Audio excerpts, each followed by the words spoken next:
Three, two, one, action. Well,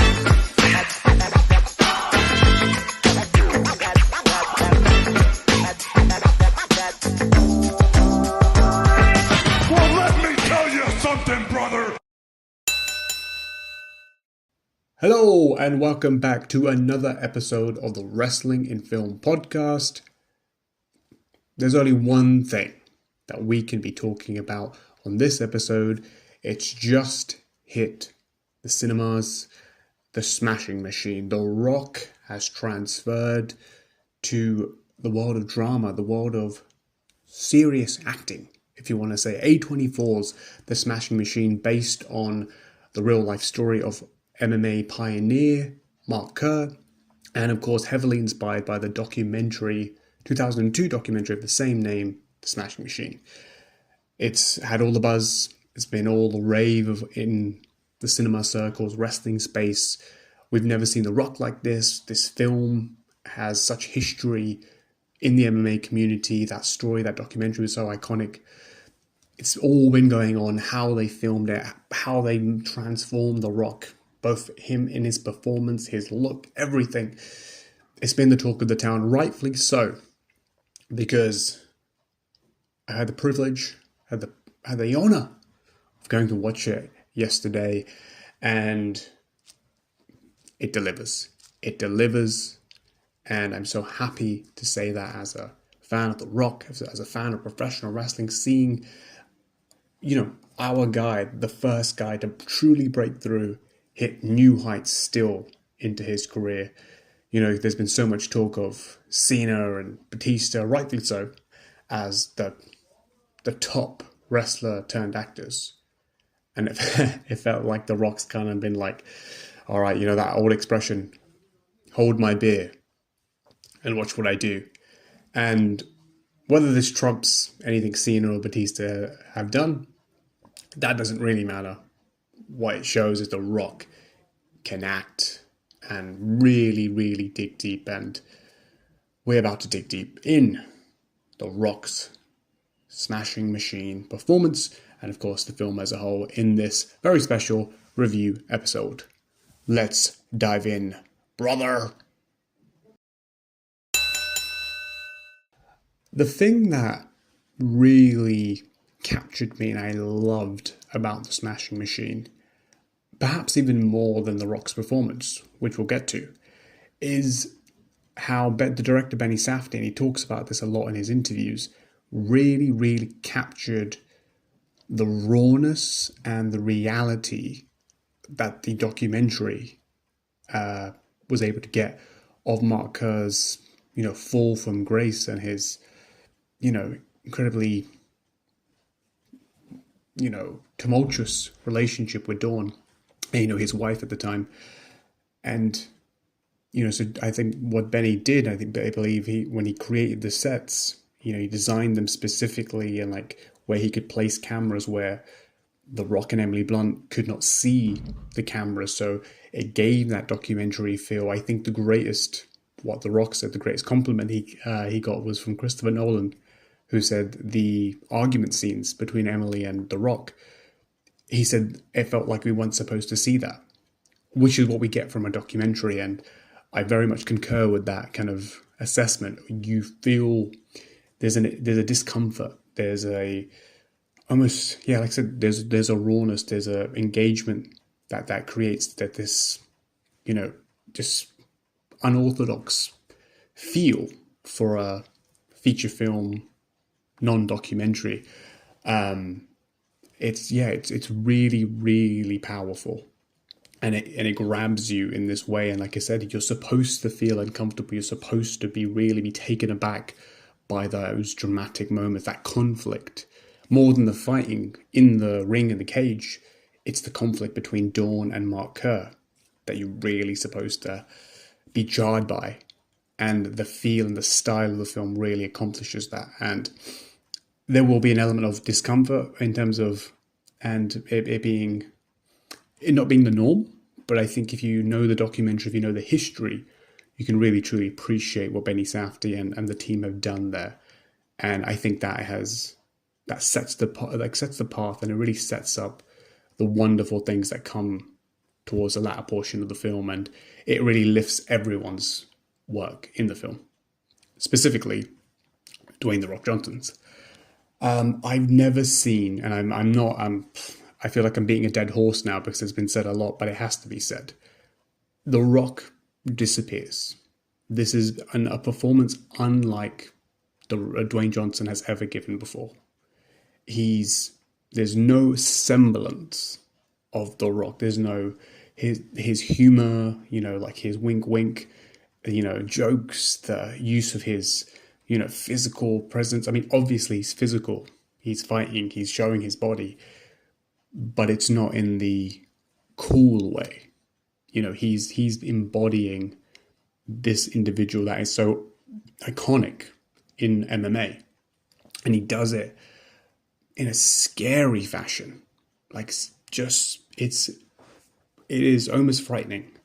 Like the physical movements, the gestures, the manner he speaks, the soft-spoken nature, the cadence of Mark Kerr, The Rock, he nails. And combined with the documentary feel and style of how it's captured, I remember I turned to my uncle after the film and I was like, I would forget I'm watching a actual, recreation, feature, fictional film, because it felt that real. And that is a testament to the creators and how they've done it. And that is a huge testament to The Rock, because I believed I was watching Mark Kerr. And it's his job, obviously, as an actor, but that is a huge, huge accomplishment. And yeah, the sincerity of Rock's performance, the rawness, like I said, that's a key and a reoccurring word that comes to my head when I watch this film, and everything, the vulnerability when Rock sobs, you just feel, because it's like Mark Kerr was this huge dominant force and he's crumbling and he can't bear the weight, and we can all relate to that. And how Rock oh my God, like how he captured that. It's worthy of all the plaudits. Whether he gets an Oscar buzz, whether he doesn't, I don't know. But it's a win, and it's an accomplishment that deserves to be celebrated. And The Rock has taken it to another level.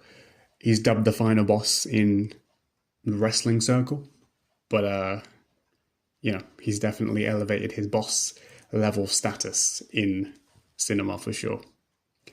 But opposite him is Emily Blunt, who was the perfect dance partner for The Rock, because not only is Emily, they have a great relationship, it was able to allow Rock to ease into this uncomfortable zone as an actor, but Emily Blunt is just a terrific, terrific actor, and she plays this unstable, emotionally erratic,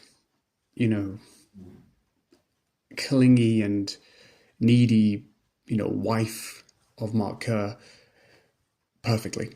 How she can I think almost encapsulates the film, that, she's there, but at any moment it can just shift and we go from 0 to 100 and the emotion escalates. And I think Emily Blunt personifies that, the film in that way.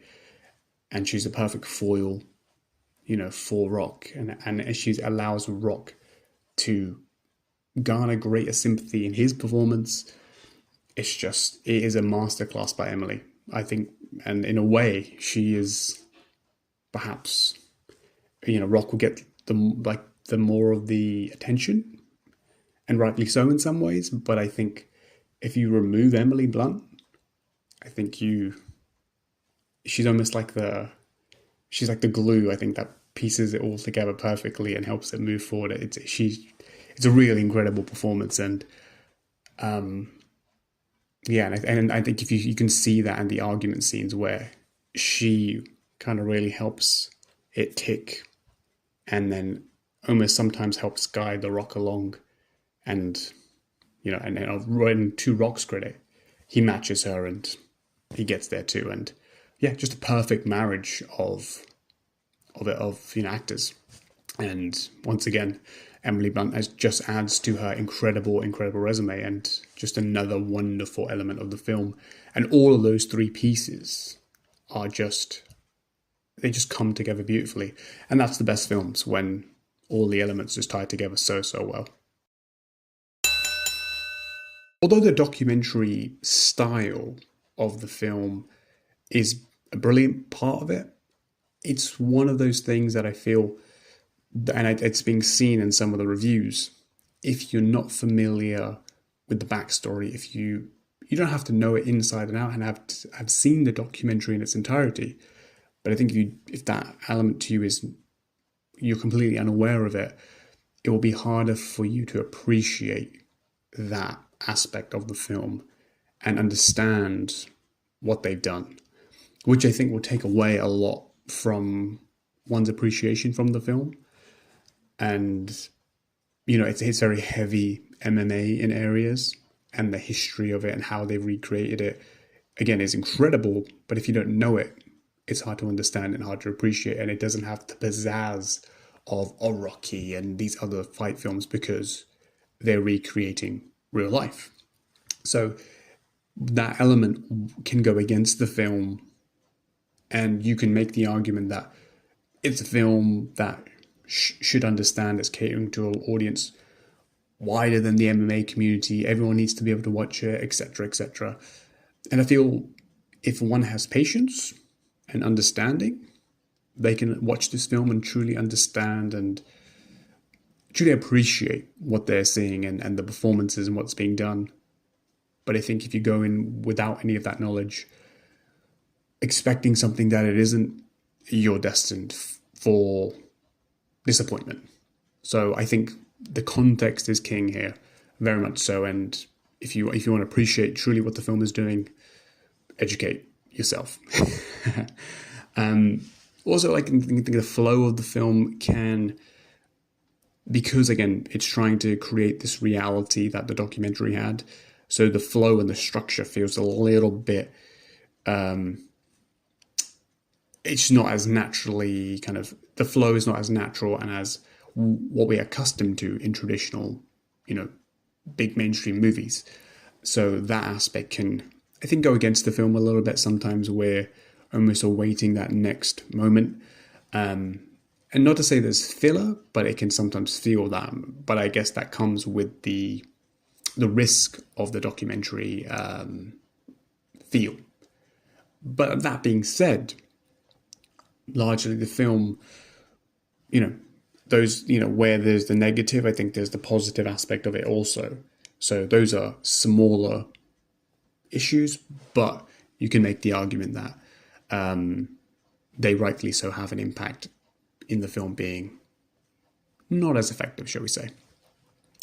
But overall, The Smashing Machine, I believe, no pun intended, is a smashing success. Whether it will be box office wise, whether it gets an Oscar, Rock gets an Oscar, that's in a way kind of irrelevant to this review. The film works. The film is brilliant. The film accomplishes what it needs to accomplish as just a story in its own merit, its own right, but also in servicing the MMA fans and justifying the Mark Kerr story. For the Rock fans, seeing this whole new world of The Rock as an actor, and also seeing this relatable human story of passion, of struggle, of relationship turmoil, ones that we can all understand, or perhaps even relate to. We may have all been there in some capacity. So it's a win. It's a win. I highly encourage you to watch it. It's special. It's something special. And like I said, whether it gets Oscar buzz, or Oscar nomination, it doesn't matter. They achieved it. They won. The Rock has won because he delivered the performance that many thought he could never do. So kudos to The Rock. Kudos to Benny Safdie, Emily Blunt, A24, everyone involved. Smashing Machine, Go watch it, man. It is incredible. I know I've been waving my arm around like crazy right now, but it's because I'm passionate. It's because I love it. And The Smashing Machine, yeah, it's a win. And 4 stars out of 5 if you're interested, if you want a star rating. It's terrific. Go watch it. Well done to the final boss, to the people's champion, to the most electrifying man in all of entertainment, to The Rock. You've elevated yourself. And, man, incredible, incredible work. And that is the verdict. That is the end of this episode of the Wrestling in Film podcast. And that is what I think of The Smashing Machine. If you smell what The Rock and Humza are cooking.